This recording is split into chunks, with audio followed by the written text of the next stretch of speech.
welcome back to my channel. Thank you for tuning in.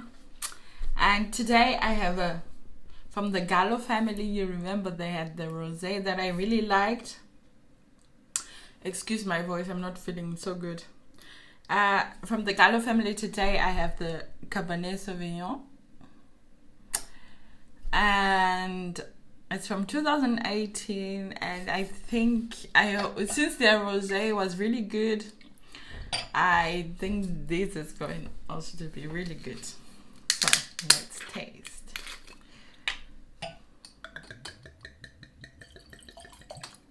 Okay, not too much.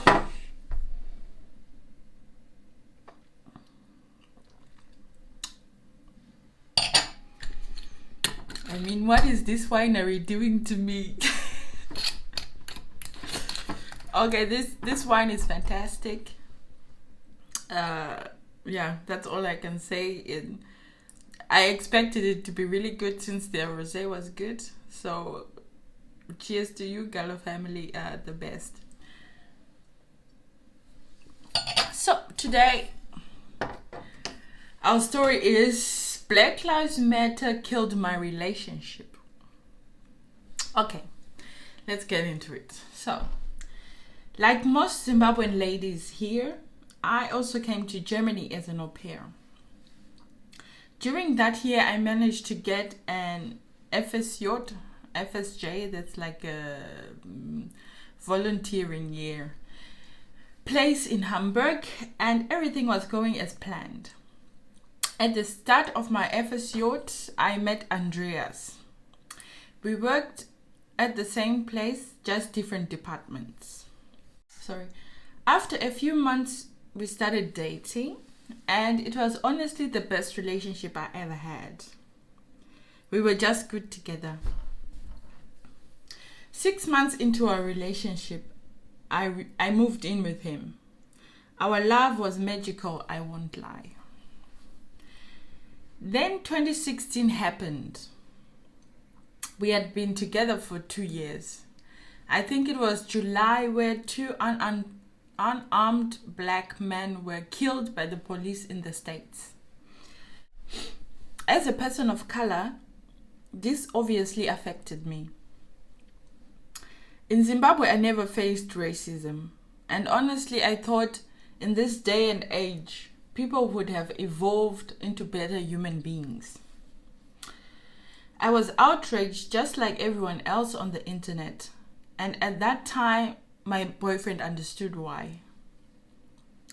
As everyone knows, the internet can draw you in. And before I knew it, I was in too deep.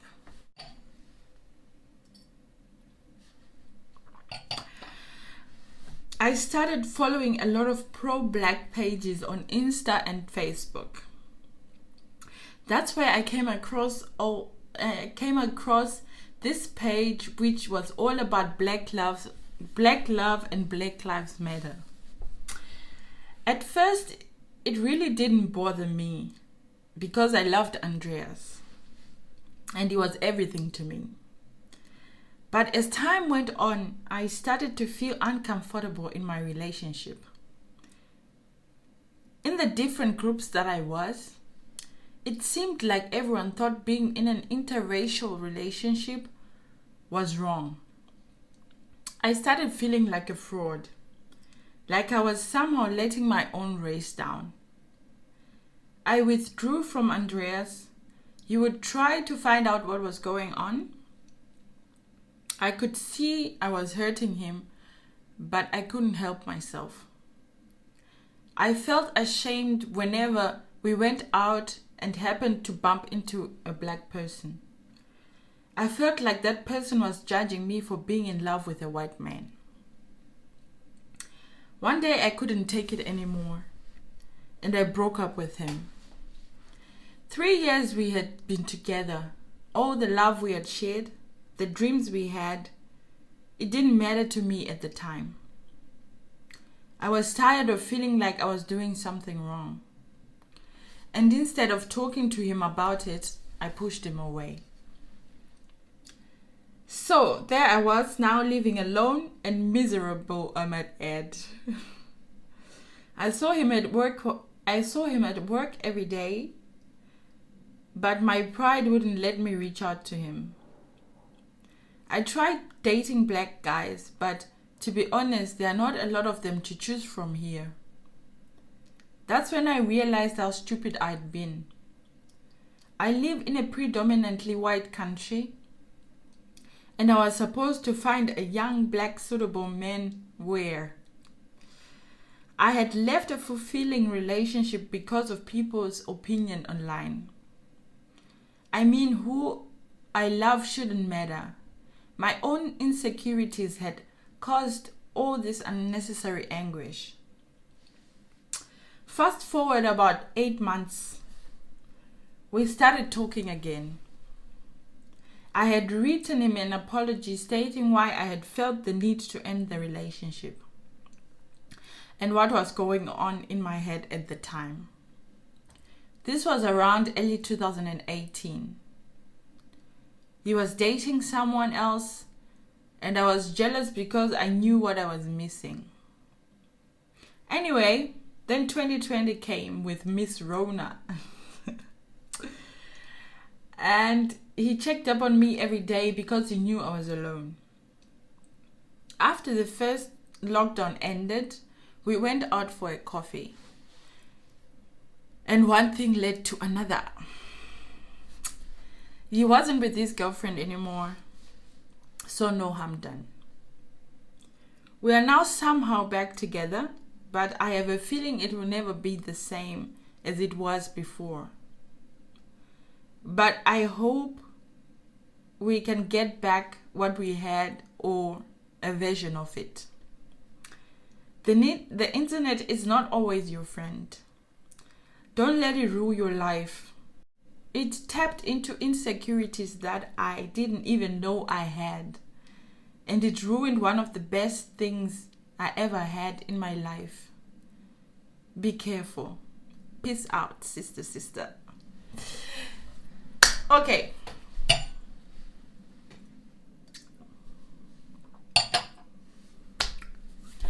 First of all, if you're in an interracial relationship, you have to talk about race, because nowadays everyone has access to the internet.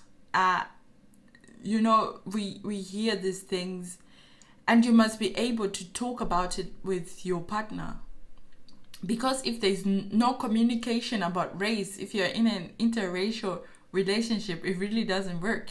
In an interracial relationship, you have to talk about race. It has to be an open communication, an open channel, because these things happen every day. And you have to be able to talk about it with your partner. And I know you had a lot of insecurities that came about when you started to hear about the Black Lives Matter movement. And of course online, online there are certain groups, they go to the extreme. Like you said, you found a group where it was only Black love and Black Lives Matter. And somehow you started to feel like, because you're in love with a white man, automatically that makes you a traitor to your race. But it's not like that. And as you stated, you live in a predominantly white country. I know Germany. Of course, there are black people there, but to find someone you really connect with, it has nothing to do with race. I know a lot of African. The thing is, we must understand.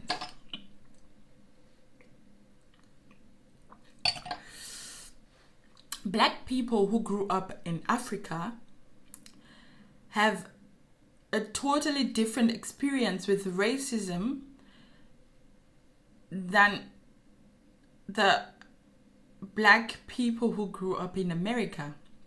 Because in Africa we are not faced with racism, because it's a predominantly black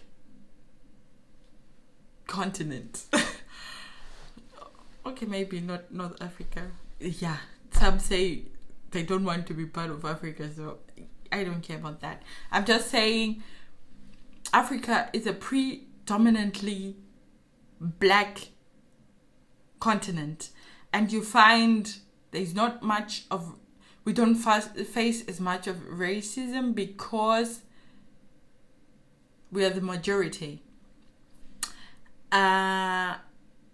So coming to a country where, and I have to say, okay, in Zimbabwe, Wi-Fi is still a luxury, so not everyone has it. That means not everyone has access to the internet like we have here, that every day you're on the phone, every day, Wi-Fi is everywhere. So that also affects, how we see the world. Because then you come to Germany and you start to realize there still is real racism happening in America, as we see every day. And you could have some feelings about that, but you have to remember our experiences are different, and who you love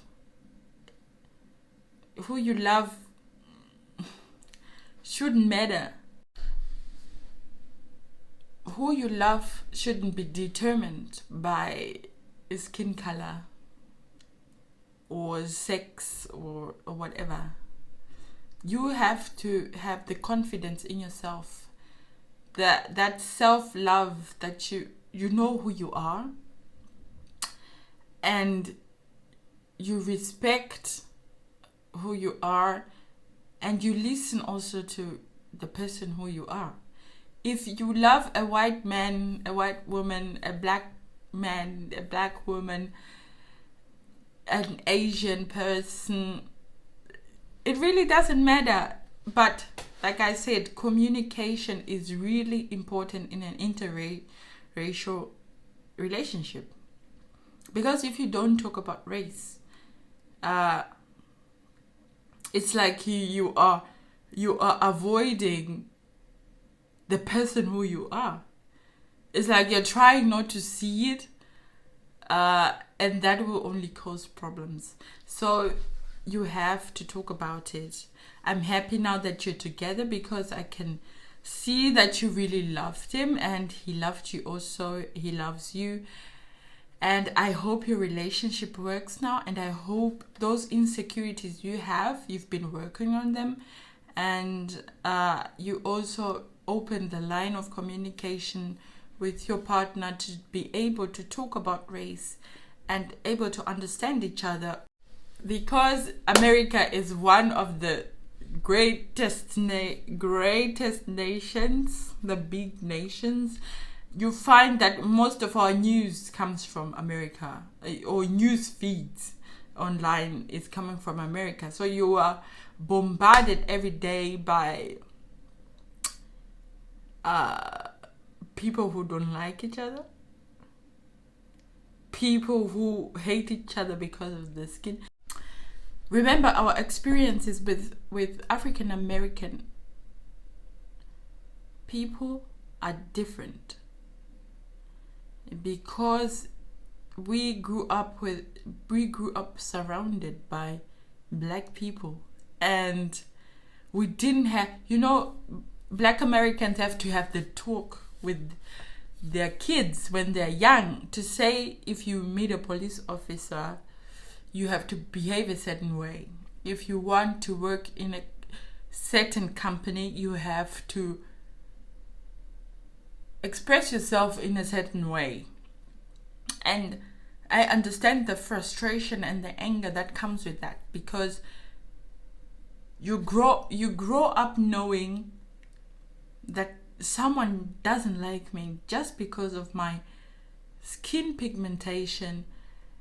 And to be honest, that's just ridiculous, first of all. And second, it shouldn't be happening to anyone. I mean, it's 2021, and people are still facing racism.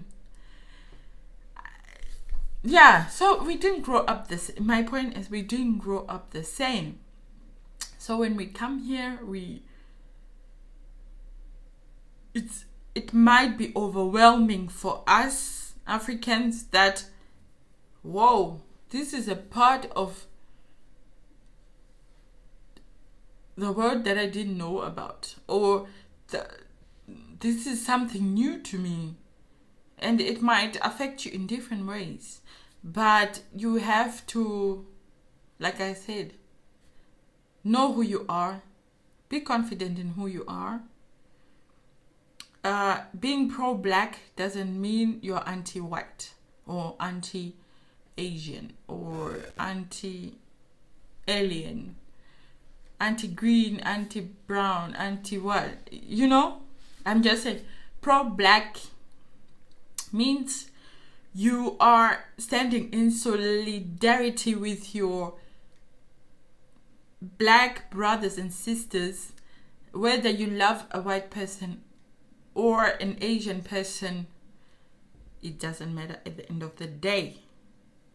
Just know where you stand, because you want to avoid situations where you live a fulfilling relationship just because you feel like it's not the right thing because the internet said so. I mean,